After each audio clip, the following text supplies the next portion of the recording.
Hola, bienvenidos a Entre Semana, donde vemos temas relevantes a la luz de la palabra de Dios. Hemos escuchado la frase de Apocalipsis 3:20, mejor frío o caliente, pero no tibio. ¿Qué quiso decir Jesús con esa frase? ¿Cómo la entendieron los de la Odisea? ¿Cómo ayudó la información histórica para interpretar correctamente este pasaje? Acompañemos a Alex y a Marcelo en este nuevo episodio de nuestra serie Contexto, aquí Entre Semana. Feliz año nuevo a todos, ya estamos en el año 2021, Wow. Pero vamos a seguir con lo que hemos estado hablando ya comenzando el mes de diciembre y ahora entrando enero. Hemos estado hablando acerca de contexto y hemos tomado diferentes pasajes para tocar este tema y hablar acerca de algunos versículos que generalmente se sacan de su contexto y toman una vida propia. Vida casi. propia y empieza a existir, como decíamos, en refrigeradores, Claro. en pósters, en playeras. Y es importante poner estos versículos en su contexto para poder entender qué es lo que quiere decir. Así es. Porque muchas veces suena bien, pero cuando uno empieza a indagar, hay una riqueza mucho mayor que dejamos a un lado. Y no solo eso, lo hemos repetido episodio tras episodio, de que podemos hacer eso con... O sea, no es que podemos. Ok, lo haces con otros libros, pero si lo haces con la Biblia se corre un error muy... O sea, es algo muy peligroso. Sí. Pero ¿sabes qué? Es interesante, creo que es bueno aclarar. No es nuestro espíritu estar tomando versículos y echarte abajo tus creencias, sino es mostrar la necesidad de estudiar la palabra de Dios de forma sistemática, respetando el texto y sobre todo indagando en su contexto, ¿no? Sí. Por eso vimos ahí Juan capítulo 10, viendo un poquito más, entender, lo mismo con Filipenses capítulo 4, el hijo pródigo, vimos ahí, era un contexto mayor, ¿no? Y había una continuidad, vimos lo que se llaman modelos narrativos, continuidad, o sea, en cuanto a ideas, aún los episodios de Navidad que pudimos compartir, dijimos, bueno, ¿cómo se aplica el contexto? Porque veíamos la profecía de Isaías y había que entender, Sí. entonces, ¿qué entendían en ese tiempo? Pero ese es nuestro espíritu, ¿no? Sí. No es tanto ir pateando mesas, No. sino proveer herramientas. Por eso no podemos agotar todos, ¿no? Sí, y creo que uno de los peores peligros es pensar que uno ya sabe. Ujú. El otro día escuché o leí un dicho, decía, es imposible enseñar a alguien algo que ya piensa que sabe. Imposible. Es imposible. Sí. Entonces, cuando uno escucha un versículo o lee un versículo, ya sé de qué se trata, y no toma en cuenta el contexto, el peligro es que ese pasaje, ese versículo, nunca lo va a poder aprender porque ya piensa que sabe. Sí. No, y bueno, contexto es una de muchas herramientas de interpretación. Si quieres conocer otras, 20 de enero, miércoles, 19:30 horas, empieza nuestra escuela bíblica, la Iglesia Conexión Vertical. Ponte en contacto con nosotros porque ya estamos por empezar. Porque imagínate que solamente con contexto hemos hablado de en cuántos episodios, y esa es una de muchas herramientas de interpretación. Pero bueno, claro. Nos llegó una sugerencia, ¿no? Alguien ahí publicó en redes sociales refiriéndose a ella Entre Semana, y queremos siempre estar atentos a eso. Nos dijo, oye, ¿por qué no expliquen Apocalipsis 3:20? ¿Cuál es el contexto de Apocalipsis 3:20? Apocalipsis 3:20, ese versículo que generalmente se usa mucho en los folletos, en campañas evangelísticas. He aquí, yo estoy a la puerta y llamo. Si alguno oye mi voz y abre la puerta, entraré a él y cenaré con él y él conmigo. La verdad, lo que pinta este versículo, lindo precioso. versículo. Ahí tenemos a Jesús afuera. Muchas veces se explica cómo Jesús tocando la puerta de tu corazón y quiere entrar y quiere estar en una relación contigo si solamente creyeras en Él y le aceptaras como Salvador. Solo que... Ese es el mayor uso, ¿no? Ese es el uso común. Pero bueno, spoileamos la respuesta final. Quizás sería interesante, antes de meternos en el versículo, hacer lo que hemos estado hablando. Bueno, Apocalipsis 3:20 tiene un contexto, ¿no? Tiene un contexto, su primer contexto es una carta, ¿no? Que empieza en el capítulo 3, verso 14, hasta el verso 22, y es la carta que escribe Jesús ¿no? Sí. A la iglesia en la Odisea. Sí, porque esta carta, para tener el contexto, está dentro de un contexto de un libro Llamado Apocalipsis. llamado Apocalipsis y se escribió por Juan, lo escribió, y él fue mandado a escribir o, no sé, copiar, Sí. transcribir. Ajá. Por revelación divina le dijo, puso él, bueno, Juan habla capítulo 1 de visión, ¿no? Hablamos de eso, primer episodio de Entre Semana, de cómo Dios se revelaba en la antigüedad, ¿no? Habiendo hablado de muchas formas y de muchas maneras. Pero qué bueno que lo mencionas, porque para entender Apocalipsis capítulo 2 y 3, hay que ir a Apocalipsis capítulo 1. En Apocalipsis capítulo 1, Juan describe una visión, ahí versículo 1, o sea, capítulo 1, verso 12, hay una descripción del Cristo resucitado bastante particular, ¿no? Por ejemplo, dice ahí que el que hablaba vio para verle, vio 7 candeleros de oro, en medio de los 7 candeleros a uno semejante al Hijo del Hombre, vestido de una ropa que le llegaba hasta los pies, su cabeza, sus cabellos eran blancos, sus ojos como llama de fuego, sus pies semejantes al bronce bruñido, refulgentes como un horno, su voz como estruendo, tenía en su diestra 7 estrellas. Y es para resumir, es la descripción del Cristo resucitado, pero como juez, como alguien empoderado, palabra muy de moda hoy, ¿no? Como alguien que está diciendo, hey, yo no solamente soy Salvador, soy Señor, soy juez. ¿Por qué es importante eso? Porque lo que sigue, capítulo 2 y capítulo 3, son estos mensajes, ¿no? A 7 iglesias. Y cada una está escrita por Jesús, donde se describe con algunos de los términos revelados en el capítulo 1. No sé, yo soy el que tiene las 7 estrellas en la mano. Yo soy el primero y postrero, el que estuve muerto y vivió. Yo soy el que tiene la espada aguda de 2 filos. ¿Ves? Cada uno responde a capítulo 1. Claro, o sea, no tenemos el tiempo para hablar acerca de esto, pero Apocalipsis es el libro que más ganchos contextuales tiene que cualquier otro libro. Es como que si agarrara todo el Antiguo Testamento, lo metiera en una batidora y hiciera un smoothie del Antiguo Testamento y te lo va dando en shots. Sí. Entonces hay un término aquí, un término allá. Cuando habla acerca del color del pelo, eso hace referencia a una profecía. Después hay otro, y los candeleros, los 7 ojos, etcétera, etcétera, etcétera. Apocalipsis tiene una atracción, ¿no? Todos quieren estudiarlo. Una vez alguien dijo, ¿quieres estudiar Apocalipsis? Sí, bueno, estudia el Antiguo Testamento. No le gustó mucho la respuesta, pero no hay manera de entender Apocalipsis sin Antiguo Testamento. Eso es como un tips de pasada. Pero bueno, estamos en capítulo 2 y capítulo 3. Y son estas 7 cartas que manda Jesús, ¿no?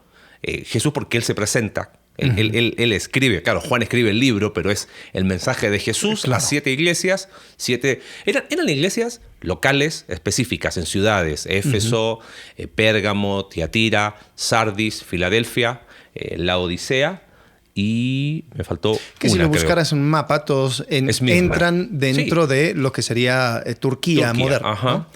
Todos algunos en la costa, algunos más adentro, pero sí, todos en una región. Eran 7 iglesias locales, reales, no estaban inventadas, ¿no? Pero de alguna forma presentan cuadros, por decirlo de alguna forma, de una iglesia en cualquier época de tiempo y lugar. O sea, qué sé yo, la iglesia Éfeso, en una oración, es una carta que manda Jesús a una iglesia que ha dejado su primer amor. Y eso es una realidad de iglesias a lo largo del tiempo en cualquier lugar. Sí, sin embargo, yo creo que es importante destacar audiencia primaria, audiencia secundaria. Totalmente. Porque cuando entiendo bien quién es la audiencia primaria, entonces la audiencia secundaria, que no somos nosotros, lo podemos entender mejor. Profesor Tarasiuk, no podría haberlo dicho de mejor manera. Es que sí, porque qué bueno que existe esa aclaración. Porque claro que hay una audiencia secundaria que es cualquier creyente en cualquier época de tiempo y lugar, donde estas iglesias presentan cuadros, ¿ok? De una iglesia, por ejemplo, tibia como la Odisea, de una iglesia padeciendo persecución en medio de la prueba como Filadelfia, como Esmirna, de una iglesia que tiene nombre pero está muerta, como la de Sardis. Pero yo no puedo hacer ninguna aplicación como audiencia secundaria si no entiendo primero la audiencia primaria. Bueno, apliquemos eso a la Odisea. ¿Te parece? Ok. Porque el versículo que queremos analizar es Apocalipsis 3:20. Hagamos un ejercicio. Antes de leer, porque no son 5 o 6 versículos, antes de leerlos, ¿te parece que hablemos un poquito de, en este caso sería contexto, ¿qué? ¿Cultural? ¿Histórico? ¿No? O sea, Cultural, histórico, geográfico. geográfico, exactamente, gracias. ¿Qué pasaba en la Odisea? ¿Qué había en la Odisea? Sí, ¿no? y, ojo, yo creo que es importante entender, por eso lo mencioné, ¿no? La audiencia primaria. Ellos iban a recibir esta carta y ellos, viviendo en la Odisea, iban a saber de qué se trata, ¿no? Claro. O sea, nosotros aquí grabando en Querétaro, si uno dice, yo te traeré agua desde lejos, por arriba de tu ciudad, algo así, entonces tal vez una persona diría, es que yo creo que está hablando acerca del acueducto que tanto define a Querétaro. Y hay ciertas cosas que son particulares tanto a la geografía como la cultura, como la historia de una ciudad, que va permitiendo que ciertas cosas se entiendan mejor. Y después, cuando yo, como audiencia secundaria, entiendo eso, entonces ya yo puedo sacar las aplicaciones para mí. Exactamente. No la saco descontextualizada, ¿no? Bueno, pensando en aplicando ese principio, la Odisea, uno puede estudiarlo en muchos libros. Me ha pasado a veces enseñando esta materia en cuanto a contexto, que los alumnos me preguntaban, profe, ¿en qué libro lo sacó? Y dije, no es uno solo. Me encantaría decirte que era uno solo, son un montón, pero de repente uno saca un poquito de un comentario. Ahí, citamos en algún momento este comentario al contexto cultural del Nuevo Testamento, de Craig Kinner, excelente comentario. Pero uno va sacando de varias fuentes, y la Odisea era una ciudad muy rica, muy próspera. Eso es muy importante tenerlo en consideración, para que cuando leamos vamos a entender muchas cosas. Pasaban rutas comerciales, 2 rutas muy importantes, eso lo hacía muy, muy próspera. Tenía mucho recurso, era una ciudad, se dice que más o menos por el año 60 después de Cristo, 30 años antes de esta carta, hubo un terremoto en la Odisea, y los habitantes de la Odisea rechazaron la ayuda que daba el Imperio Romano, porque ellos eran tan solventes que podían reconstruirse a sí mismos, ¿no? Sí, y no necesitaban de Roma. Para nada. O sea, como quizás primera característica que podríamos mencionar es eso. Eran muy ricos, ¿no? Era una sociedad próspera, industrial. Bueno, no sé si industrial, yo pienso ahora en términos de ahora, pero había dinero, pues, ¿no? Esa es una primera característica. Otro elemento más que llama la atención en la Odisea, lo mencionaste antes de grabar, era el que hacían con el ganado, ¿no? Hacían unas especies de cruzas de animales para cultivar una lana que era muy, muy bien vendida, ¿no? Era una lana negra, brillante, suave. Y como un tercer elemento, creo que es importante mencionarlo, porque eso nos va a permitir entender cuando leamos el pasaje, es que había una escuela de medicina muy famosa ahí en la Odisea, que tenía dos cosas por las que era muy conocida. Una, tenía un ungüento para problemas auditivos, pero había una más famosa todavía, que era el colirio de Frigia. Frigia era la zona de ahí de donde estaba la Odisea, y era para temas oculares, ¿no? Por eso lo llamaban el colirio, que era el colirio de Frigia, que era la zona para la vista. Eso era algo muy destacado en la Odisea, ¿no? Bueno, tampoco era una ciudad perfecta. Tenía un gran problema, parecido a nuestro Querétaro. ¿Cuál es el problema de Querétaro? Sí, el agua. Sí, agua que viene muy, muy dura, con mucho sedimento, mucho mineral. Mucho mineral. Si te quieres tomar una ducha, después de 3 meses ya se te tapa la cabeza de la ducha, porque ya se te calcificó todo, ¿no? Y bueno, algo así pasaba en la Odisea, ¿no? O sea, eran ricos, fíjate, tenían su tema ganaderos para el tema de producción de lana, ¿no? Y la escuela de medicina. Pero su problema era el agua, era su talón de Aquiles.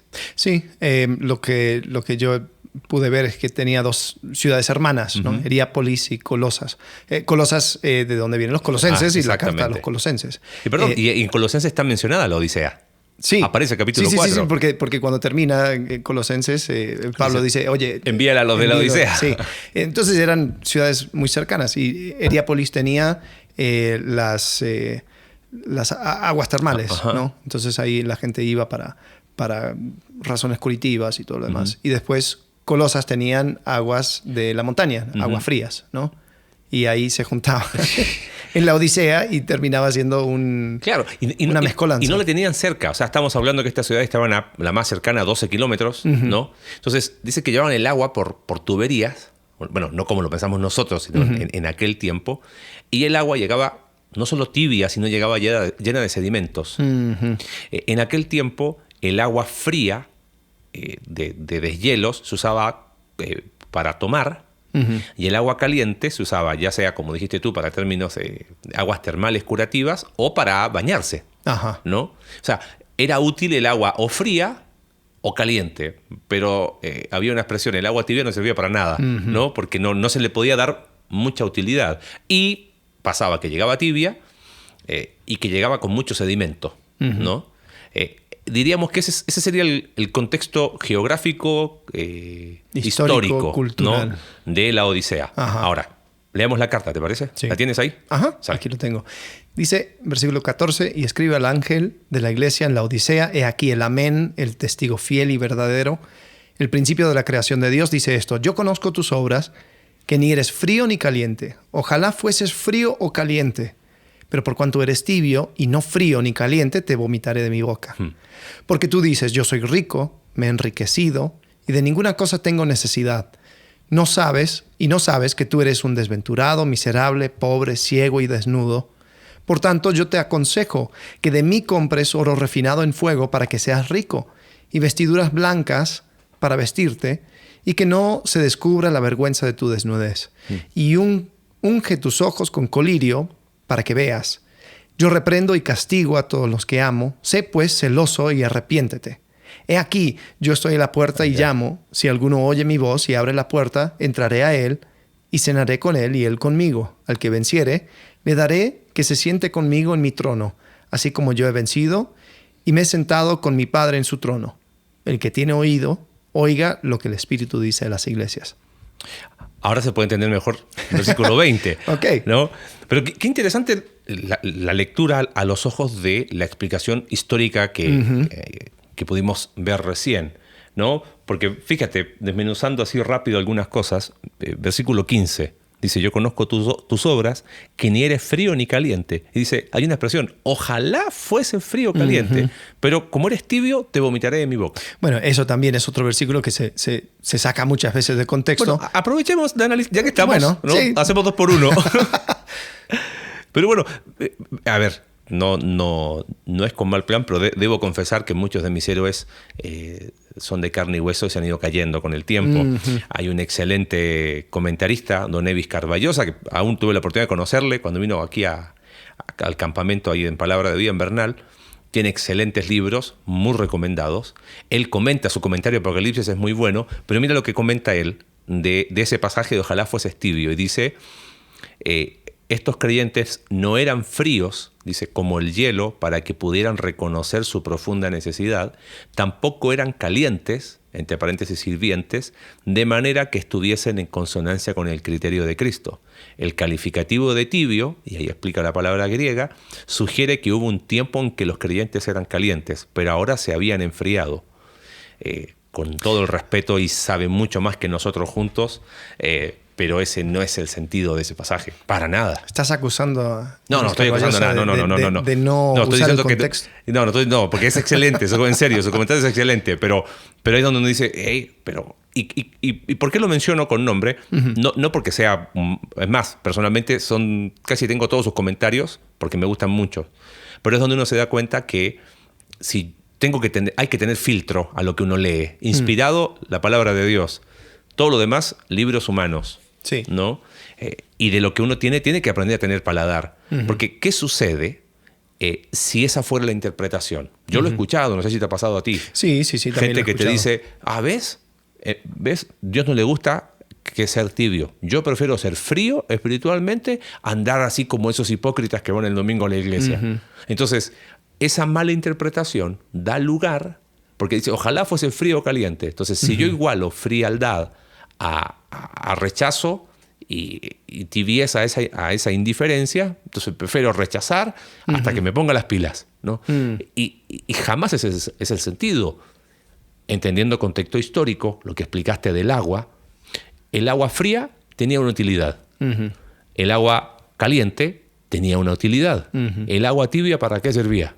Para nada. Sí, y era una cosa que ellos... O sea, sería extraño si esa fuera la única cosa que no tuviera algún contexto o alguna conexión con la ciudad o con el entorno de los laodicenses, porque como dijiste, ¿no? Acerca del colirio, acerca de las riquezas y todo lo demás, va explicando cosas que ellos tenían a su alrededor. Y si ellos, o sea, su gran problema era el agua y era algo que tenían muy presente, y en esta carta se menciona agua fría, caliente y tibia, y su gran problema era que eran tibios, o sea, en su ciudad tenía agua tibia. Sería absurdo que no existiera esa conexión. Claro, totalmente. No, y al entender ese contexto, uno puede hacer la conexión correctamente y darte cuenta del sentido, y el sentido es su utilidad. O sea, mira, el agua fría sirve para algo, el agua caliente sirve, pero el agua tibia, ¿no sirve para nada. Bueno, así estás tú. No sirves para nada. Sí. Y así como el agua tibia, dicen que el agua tibia llega a provocar como náuseas, ¿no? Y venía con tanto sedimento que no era útil. Sí. O sea, y lo que está diciendo Jesús es, mira, lo que provoca el agua tibia en ti es lo que tú provocas en mí. Por eso la expresión, ¿no? Te vomitaré de mi boca. O sea, me enfermas. No. El darte cuenta que no eres útil, pues no sirves para nada en la condición espiritual en la que estás. En el versículo 17 dice, no sabes que eres un desventurado, miserable, pobre, ciego y desnudo. Ajá. Si esto lo aplicaríamos a un temperatura espiritual, tú eres tibio, significa que tienes algo de bueno. Claro. Pero aquí el próximo versículo dice, no tienes nada de bueno. Es más, o sea, eso es lo que quería decir con ser tibio. Tú no sirves para nada. Para nada. Todo lo que tú crees que te sirve, no sirve. Y mira, qué bueno que lo mencionaste, porque eso muestra que el mismo contexto va explicando, ¿no? Y mencionaste ahora esto, ¿no? O sea, lo que tú te jactas no te sirve. ¿Cuáles eran las 3 cosas que se jactaban los laodicenses? Tenían mucho recurso económico, tenían esta industria donde daban esta lana, y tenían el famoso colirio de Frigia. Ahora fíjate el versículo 17. Dice, porque tú dices, yo soy rico y me he enriquecido y de ninguna cosa tengo necesidad. Cortito, es como que repite 3 veces lo mismo, ¿no? Bueno, esa es una expresión muy hebrea que para hacer un énfasis repetían 3 veces, ya sea la misma palabra o el mismo concepto. Así como en Isaías, santo, santo, santo, ¿no? Es la expresión, el superlativo que se usa en español, ¿no? Para decir un énfasis, se repite o la misma palabra o el mismo concepto. Entonces, ese pasaje es muy enfático. Es como, hey, tú te llenas la boca, decirlo, ¿no? O sea, te jactas de ser rico y súper rico y de que tienes riqueza en abundancia, ¿no? Y dice, y que no tienes necesidad de nada, pero no sabes lo que leíste recién. Ahora, fíjate el consejo del versículo 18. Mira qué interesante. El consejo dice, por tanto, yo te aconsejo. ¿No te llama la atención eso? Yo te aconsejo. O sea, es que ni siquiera lo ves como golpeando la mesa. No sé. Es raro eso. Es extraño. Llama la atención. No sé, no me animaría a darle ningún sentido, pero sí me llama la atención que dice, yo te aconsejo. ¿No? Y fíjate, dice, que de mí compres. O sea, todo lo que tú crees que te sirve, eres como el agua tibia, no sirve para nada. ¿Qué necesitas? De mí, también eso es enfático, comprar oro refinado para que seas rico. Claro, le estaba diciendo que era pobre, aunque tenía mucho dinero. Sí. ¿No?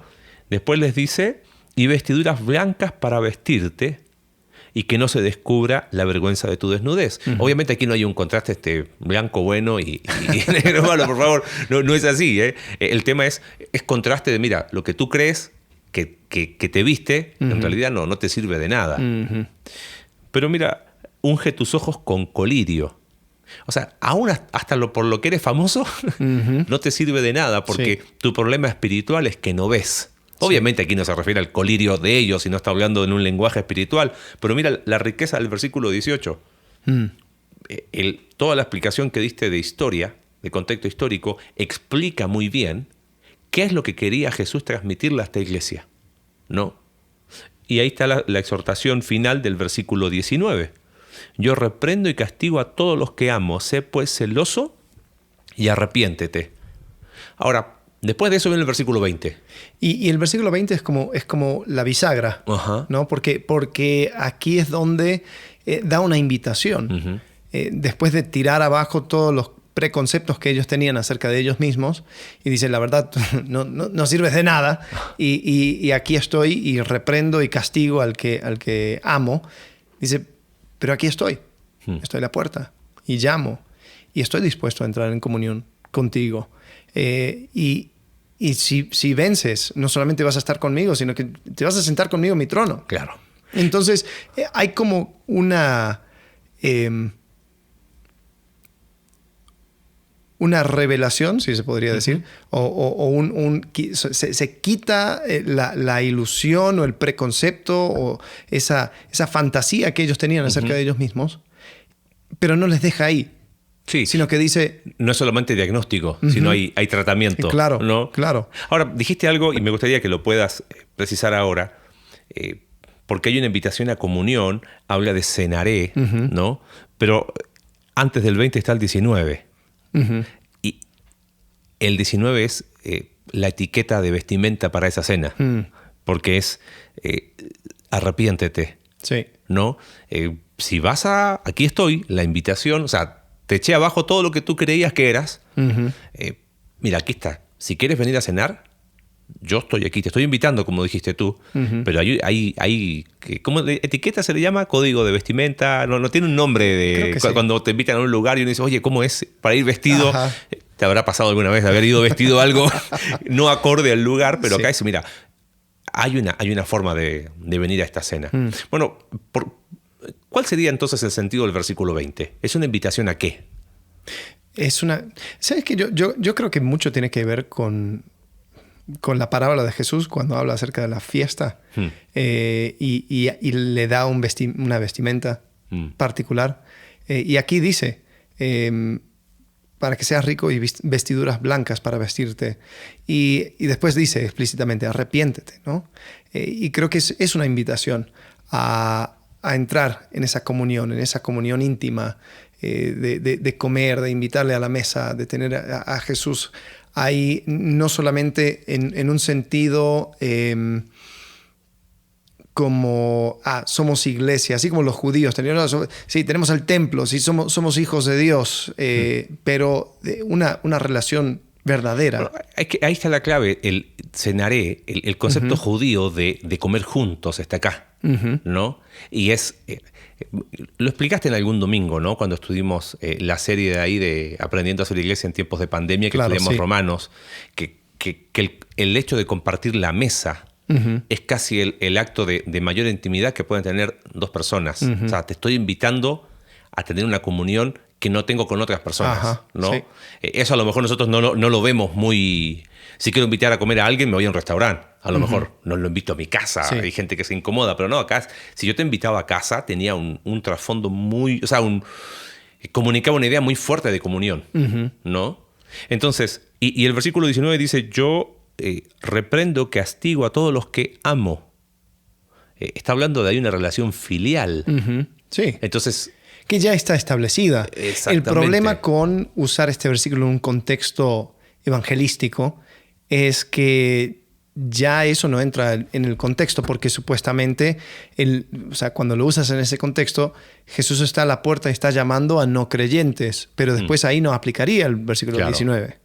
Entonces, ¿para quién aplicaría 20? Entonces, diríamos, tiene que ver con comunión, con hijos que están lejos, que son autosuficientes, creyendo que pueden solos, ¿no? Y es una invitación a una sinceridad de condición. Al decir, ¿sabes qué? Ya basta con pretender, con pensar que eres algo cuando no lo eres, a creerte útil cuando no sirves para nada. O sea, arrepiéntete y vamos a restablecer esta relación alrededor de una mesa, lleno de amor, siendo íntimos, y vamos a realmente construir esto. Me abrió la cabeza algo que dijiste, ¿no? Porque pienso en cuántas personas y cuántas veces nosotros ponemos por delante, mira, es que esto es lo que yo soy, mira lo que he hecho, y te tiro mis credenciales, y viene Jesús y patea la mesa. Hey, tú eres, claro, porque es así, tú eres desventurado, eres miserable, eres pobre, eres ciego y desnudo, tú eres rico. Compra oro de mí. Hey, eso que tú crees que tiene ahí no te sirve de nada. Ni tú, o sea, todo lo que a veces nosotros pretendemos que sean nuestras fortalezas espirituales y las ponemos por delante de Dios. O sea, frase muy, muy usada, pero muy cierta. Cuando terminamos amando más la obra de Dios que el Dios de la obra. Y mira, todo lo que yo hago para la obra de Dios. Dios viene y dice, hey, no te sirve de nada si yo estoy fuera de la ecuación. Sí. Y es interesante, la intimidad no puede existir con personas que están pretendiendo. No puede existir una relación verdadera cuando estoy tratando de fingir. Y interesante el versículo 21, al que venciere le daré que se siente conmigo en mi trono. A ver, muchas veces uno llega al trono tratando de pretender algo y tratando de mostrar lo mejor de mí. Pero Jesús dice, mira, es por medio de la sinceridad. Es por medio de ver cómo eres de verdad, tomar de mí lo que tú necesitas, intimar, y ahí es donde puede proceder la relación. Y el que venciere se va a sentar conmigo en mi trono. No por medio de pretender algo. Claro. Entonces yo creo que ese es el mensaje. Ahora, creo que la última pregunta sería, y si se me hace muy apropiado para evangelizar, y quiero dejarlo en el folleto porque es un versículo bonito. Muy lindo. No es pecado hacerlo, pero no es respetar el texto bíblico. Y creo que no solamente respetar me refiero a una actitud de concepto de respeto, sino de decir, tiene un sentido por el cual fue escrito. Tenemos que respetar ese sentido, ¿no? El Espíritu Santo inspiró a Juan a poner por escrito estas palabras con un sentido. Entonces hay que respetarlo, por más que a lo mejor quede lindo y sea un lindo versículo, pero has explicado muy, muy bien cuál sería su interpretación. Y es ahí donde tenemos que aprovecharlo y a lo mejor usar otros pasajes que claramente hablan en cuanto al Evangelio o historias que aparecen en la Biblia que claramente nos pueden comunicar una buena idea para predicar el Evangelio, pero sí, definitivamente no aplica para eso. Bueno, yo creo que siempre es útil poder ver estos versículos en su contexto para poder entender de que hay muchísimo más que podemos ir aprendiendo y sacando provecho de la Escritura. Así que bueno, seguiremos en un episodio más de Contexto. Hasta luego. Gracias por acompañarnos en un capítulo más de Entre Semana. Recuerda que puedes seguirnos a través de nuestra página web Iglesia Conexión Vertical /Entre Semana, Spotify, Apple Podcast y Google Podcast. Hasta la próxima.